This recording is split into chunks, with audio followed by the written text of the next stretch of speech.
Ma'am ये लीजिए आपका पार्सल। Thank you. वो मेरे पास कैश तो है नहीं, मैं ऑनलाइन पेमेंट कर देती हूँ। ठीक है मैम, आप ऑनलाइन कर दीजिए। एक मिनट, ये कौन है? ये मेरे पति है। क्या करते हैं तुम्हारे पति? मैम फौज में है, 2 साल से आए नहीं। अच्छा, फौज में है। हाँ। तुम चलो मेरे साथ। लेकिन मैम मेरी बात तो सुनिए। चलो तो सही तुम। मैम कहाँ ले जा रही हैं आप मुझे? अरे यार, ये ज्योति ऑर्डर लेने गई है या फिर ऑर्डर बनाने? देख के आता हूँ।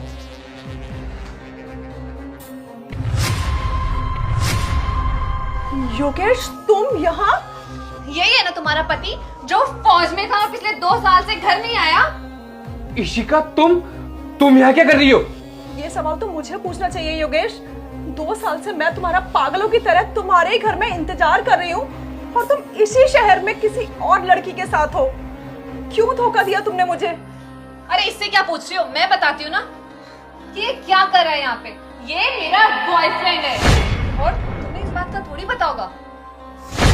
बॉयफ्रेंड? योगेश ये क्या बकवास किए जा रही है? तुम कुछ बोलते क्यों नहीं? कब तक चुप रहोगे? इसे बताओ कि हम हस्बैंड वाइफ हैं।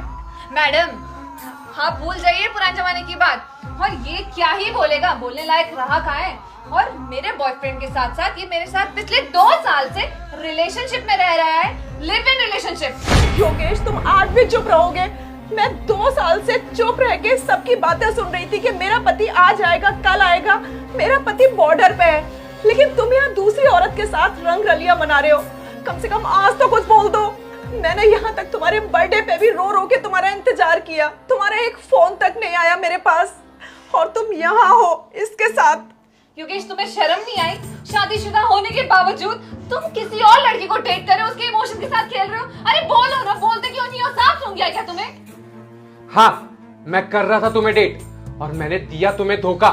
और तुम जानती हो मैंने ऐसा क्यों किया? क्योंकि मैं तुम्हारे साथ रह रह के परेशान हो चुका था।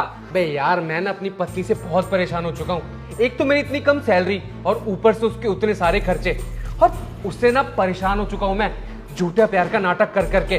बहुत इरिटेटिंग है यार मेरी पत्नी। एक तो पुराने ख्यालों की, बिल्कुल उसका साथ रहने का मेरा मन ही नहीं करता। लेकिन उसके बावजूद आजकल मुझ पे भगवान बहुत मेहरबान है। मुझे ना एक लड़की मिली है, उसके पास बहुत सारा पैसा है, इतना बड़ा घर, इतनी सारी गाड़ियां। बस एक बार वो लड़की मुझसे सेट हो जाए, मैं उससे डेट करूंगा और उसके साथ लिव इन में रहूंगा। यार भाभी को पता चल गया तो यार? हैं? भाभी को पता चल गया? अबे उसे बताएगा कौन? मैं उसे ये बताऊंगा कि मैंने आर्मी का पेपर दे रखा है और मेरी प्लेसमेंट सीधा कश्मीर में हुई है और मैं अपने घर से 2 साल के लिए बाहर और उसके साथ लिव इन में रहूंगा। फिर देखियो अपने लाइफ की सारी मौज मस्ती, सारे ऐशो आराम मैं अपनी नई गर्लफ्रेंड के साथ ही करूंगा। यार तो ये सही नहीं कर रहा है। भाभी को अगर पता चल गया ना? अबे यार, तू मेरा दोस्त है ना, तो दोस्त बन के रह, ज्यादा ज्ञान देने की जरूरत नहीं है। चल यार, मुझे भूख लग रही है, कुछ खा के आते। मैं 15,000 महीने का कमाता था और तुम्हारे महीने का खर्चा ही 20,000 रुपए था। मैं अपनी जिंदगी की सारी अय्याशियां भूल गया था, मैं लाइफ जीना भूल गया था। मेरी लाइफ से मौज मस्ती ऐसे गायब हुई जैसे पता नहीं क्या। इसीलिए मैंने डिसाइड किया कि मुझे अपनी लाइफ जीनी है और मौज मस्ती करनी है। तभी मुझे ये लड़की पसंद आई और मैंने देखा कि इसके पास बहुत सारा पैसा है और ये आराम से मेरे खर्चे भी उठा लेगी। तो बस फिर क्या था, मैंने इस लड़की को डेट किया, इसको पटा लिया ताकि ये मेरे सारे खर्चे उठाए और मुझे मेरे लाइफ के ऐशो आराम और मौज मस्ती कराए बस। और वैसे भी तुम्हारे साथ रह रह के ना मैं पक चुका था, थक चुका था मैं। क्योंकि तुम इतने गिरे हुए इंसान हो गए, मैंने कभी सोचा भी नहीं था। अरे मैं तुम्हें कितना अच्छा मानती थी, तुम पे कितना ट्रस्ट करती थी, भरोसा करती थी, प्यार करती थी कि ये इंसान सबसे अलग है। अपने फ्यूचर के सपने देखती थी तुम्हारे साथ, लेकिन तुम तो सिर्फ मेरे साथ मेरे पैसों के लिए थे। अरे तुमने मुझे धोखा क्यों दिया? क्यों मेरी फीलिंग्स के साथ खेले तुम? अरे जब तुम अपनी बीवी के नहीं हो सकते, जिसने तुम्हारे हर सुख दुख, हर अच्छाई बुराई में साथ दिया, तो तुमने ये कैसे सोच लिया कि ये तुम्हारा हो जाएगा? योगेश अब कुछ मत बोलना, एक शब्द मत बोलना। तुम, भगवान देख रहा है कि तुमने मुझे धोखा दिया है। अरे मेरे खर्चे नहीं उठाए जा रहे थे तुमसे, तो एक बार मुझे बोल देते ना। पढ़ी लिखी थी मैं, अपने खर्चे खुद उठा लेती। अरे इस तरह से धोखा देना सही नहीं है योगेश। देखो इशिका, मेरी बात सुनो, मैं तुम्हें सब कुछ समझाता हूँ। देखो बात कुछ ऐसी है कि अब कुछ बात नहीं है, जो बात थी जैसी बात थी मैंने खुद अपनी आंखों से देख लिया है। अब और क्या रह गया है सुनने सुनाने को? आजादी चाहिए थी ना तुम्हें मुझसे?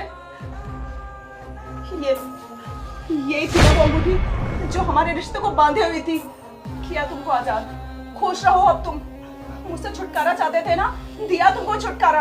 अब चाहे तुम इसके साथ शादी करो या किसी और के साथ, मेरी तरफ से भाड़ में जाओ तुम। मैम मेरा फोन। इशिका, इशिका मेरी बात सुनो। इशिका, शर्म आनी चाहिए योगेश, तुम्हें शर्म आनी चाहिए। कितने घटिया और नीच पिस के इंसान हो तुम।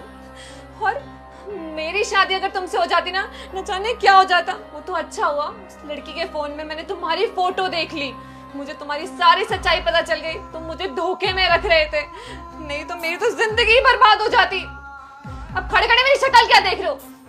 सोचना भी मत कि मैं तुम्हें इस घर में जगह दूंगी। तुम ना मेरी जिंदगी से दफा हो जाओ, दूर चले जाओ मेरी नजरों से। फटाफट से अपना बोरिया बिस्तर पैक करो और निकलो यहाँ से।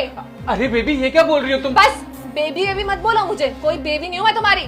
निकलो यहाँ से, एक नंबर के दोगले इंसान हो तुम।